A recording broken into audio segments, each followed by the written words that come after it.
Hey Lupus Life Hackers, Janeen here from Lupus Health Shop, the best placed and #1 channel to learn how to decrease symptoms naturally. If you're a lupus warrior or support a family and friend, you definitely want to subscribe and click on that notification bell so you don't miss out on any weekly video release. This week's topic is on medication interactions with CBD.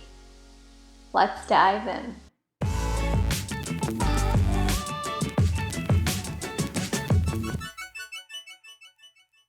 First, we have to explain what CBD is.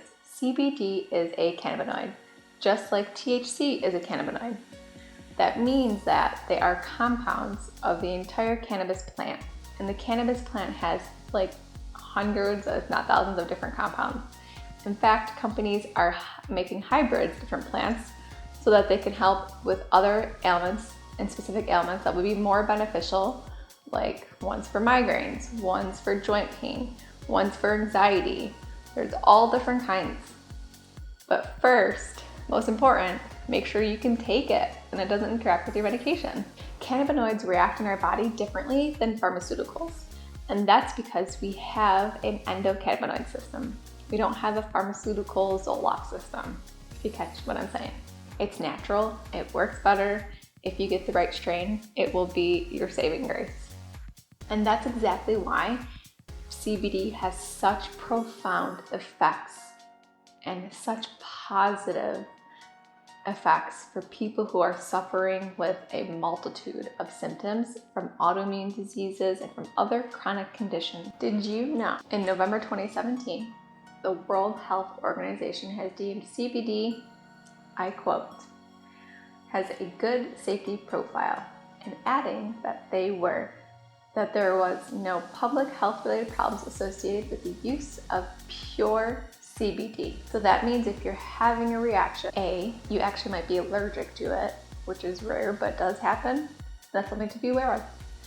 B, you're taking a CBD product from a company that is mixing it with pesticides, that is telling you that there's CBD in it, and there's not, and they're putting other fillers in it, and they don't have to label that. So it's really important to trust your company that you're buying from.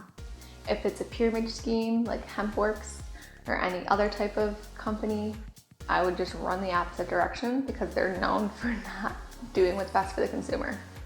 They're doing what's best for the top dog. If you're taking one from a drugstore, from a gas station, stop taking it because you're wasting your money.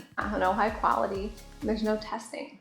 It's really important to stick with ones from companies that provide third-party testing for each batch that they give. I'll leave a link below of a few that I am obsessed with. Another issue is that some might react in a way that will bring out different effects of medication to us. And that's exactly what I'm going to talk about right now. Following drugs are known to interact with CBD. And that's because it's due to the impact of some specific liver enzymes. So steroids, antihistamines, immunomodulators, antibiotics, antipsychotics, and others. Now CBD can actually replace most of these, depending on what situation we're talking about in your health in general, but CBD is known to replace all of these medications because it treats it not by reducing the symptoms and not by altering any hormones or making any synthetic changes to your body, but by putting your body back into balance naturally. Right now, doctors really don't know enough about CBD. They're learning. But I would say if you are concerned, I would speak with someone who is very well versed in CBD, like a doctor that prescribes it. If you're in a state, I would reach out to doctors that prescribe it, if you or a pharmacist at the CBD or cannabis clinics. They will be able to better to direct you because they have more information and they're more knowledgeable. What you see so far, subscribe and click on the bell so you don't miss out next week on our new video. Now back to the topic of the week. CBD is not a symptom management type of treatment. It reduces inflammation. It stops the problem, and that's why it's so great. Also because there's no symptoms with it that negatively affect you. When it comes to heart and cardiovascular meds, THC activates CB1 and CB2 receptors. Activating both of these cannabinoid receptors induces a cardiovascular response, and it can actually elevate cardiac oxygen consumption. So that means it's reducing the blood flow. Even though it's really rare to have this issue, if you are taking blood pressure medications, it's just something to look out for and to talk more with.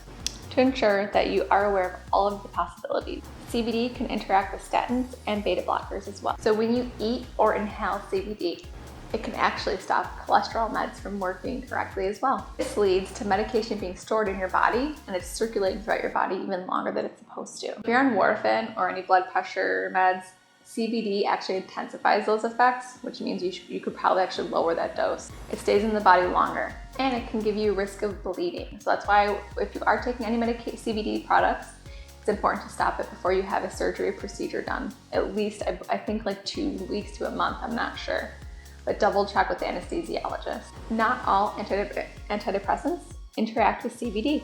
It could actually intensify the effect and the durability of them, which means you don't have to take such a high dose. And that's really good because they have such horrible side effects.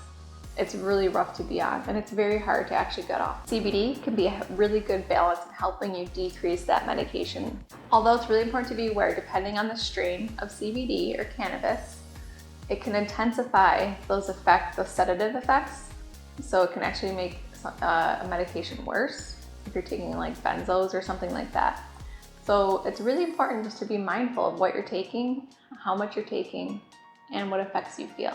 CBD has also been found to interact with methotrexate.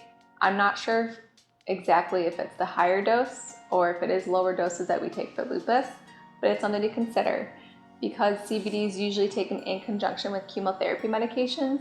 However, it is balanced out based on commonly it is taken together. That's because it helps combat the side effects.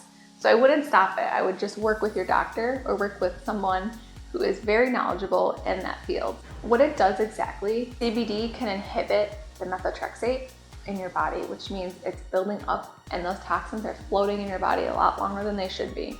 It's already toxic to begin with, so the fact that it's not leaving your system, it could make it worse in the long run for you.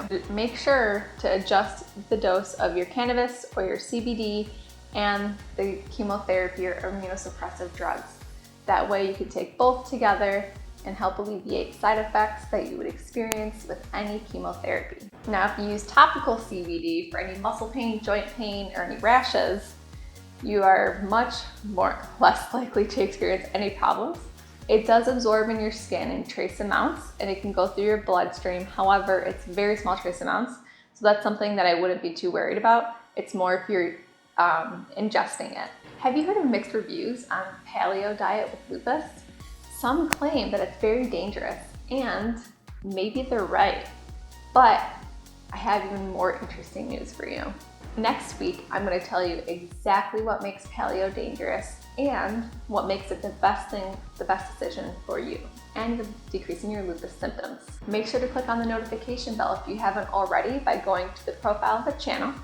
Click on the bell and that way you'll be notified of this video next week. In the meantime, while you're waiting for that really important and awesome video, check out these 2 videos right here. Subs if you loved it, thumbs if you liked it, and as always, I appreciate your support. Thank you so much, guys.